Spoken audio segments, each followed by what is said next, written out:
सबु सीमा टपिला पाकिस्तान। ऑपरेशन सिंदूर पर भारत पाक कूटनैतिक लड़े जोर। ऑपरेशन सिंदूर पर रक्तमुखा पाकिस्तान। इस्लामाबाद स्थित भारतीय दूतावास कार्यालय को पानी एवं गैस जोगाण बंद करिछि पाकिस्तान। केवल सेतिकी नुहे, अन्य कूटनीतिज्ञों घर को खबर कागज जोगाण बंद कर देछि। पाकिस्तान भारतीय अधिकारी को रंधन गैस और पानी न जोगाइबा पई स्थानीय विक्रेता मानकु निर्देश देछि। स्थानीय विक्रेता चढ़ा दर में सिलिंडर किणवा को बाध्य करा जाउछि। भारतीय कूटनीतिज्ञ बासभवन एवं कार्यालय को अनधिकृत प्रवेश करुछि पाकिस्तान कर्तृपक्ष। ए संपर्क में मध्य प्रोफेसर बेहरा आमे प्रतिक्रिया नेबा। सर, केमती देखुचंती जे पाकिस्तान रो मंद उद्देश्य एवं जो भली भाबरे से भारत दूतावास रे अधिकारी मानकु हैरान करुछि, पानी जोगाण कथा कहतु, गैस जोगाण कथा कहतु, एभली कि खबर कागज ए सब किछि बंद कर देछि।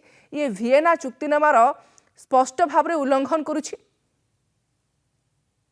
खाली वियना चुक्तिनामा नुह, एटा वियना कन्वेंशन ता सहित जातिसंघ सनंद नियम, आंतर्जातिक इंटरनेशनल लॉ एवं कोर्ट रो निष्पत्ति गोटे दायित्वपूर्ण राष्ट्र भाव से व्यवहार करने। कूटनीतिक संपर्क जो अच्छी सेटिकार कूटनीतिक जी अच्छा कर्मचारी अच्छा अधिकारी अच्छा सुरक्षा दायित्व सर्वनिम्न आवश्यकता गैस हो पानी हो खबर कागज हो अन्य जिनस एवं जो प्रोटोकॉल अच्छी एटा खाली भारत पाकिस्तान मध्य समग्र विश्व इवन युद्ध भाया स्थिति भी सेठी से डिप्लोमेटिक प्रोटेक्शन अच्छी, डिप्लोमेटिक प्रोटोकॉल सुरक्षा अच्छी।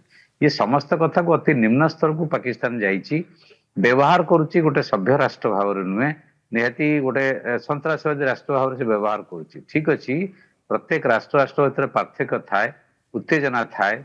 भारत चाइना गलवान परे उत्तेजना थिला, हमरो रिलेशंस कट ऑफ हेइथिला, किंतु ता सत्ते ना भारत चीन रो दूतावास को असुविधा पकईला ना चीन भारत रो दूतावास को असुविधा पकईला।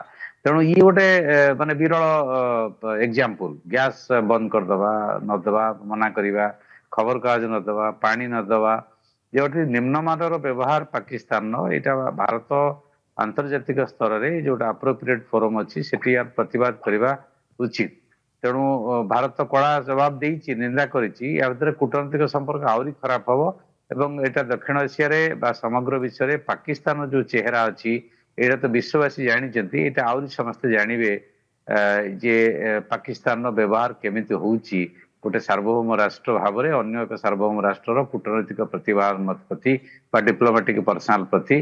तेणु जोटा खाली वियना कन्वेंशन नुहे, जातिसंघ कहतु आंतर्जातिक जिते प्रोटोकॉल नियम अच्छी कूटनैतिक स्तर में ये सब को उल्लंघन करुँच अति एथर पर्पस कि सल्व होनी। बंद करदे खाली गोटे सैडिस्टिक प्लेजर पाइबे जे भारत को आम गैस बंद करदेलु बा पानी बंद करदेलु बा से अधिक रेट्रे किणिले, तो या छड़ा आउ पाकिस्तान किसी पर्पस सल्व होनी। तो यहाँ जनाऊँगी जे विश्व राष्ट्र व्यवस्था रे पाकिस्तान केते तळକୁ जाई परिबो बा तळକୁ जाई पारुछि।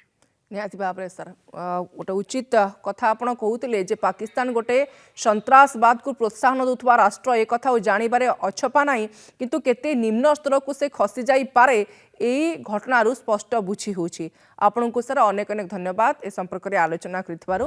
प्रोफेसर मानस बेहरा वैदेशिक व्यापार विशेषज्ञ आम सहित लाइव रे जोड़ी होते ए प्रसंग में निजर गुरुत्वपूर्ण मत रखुते।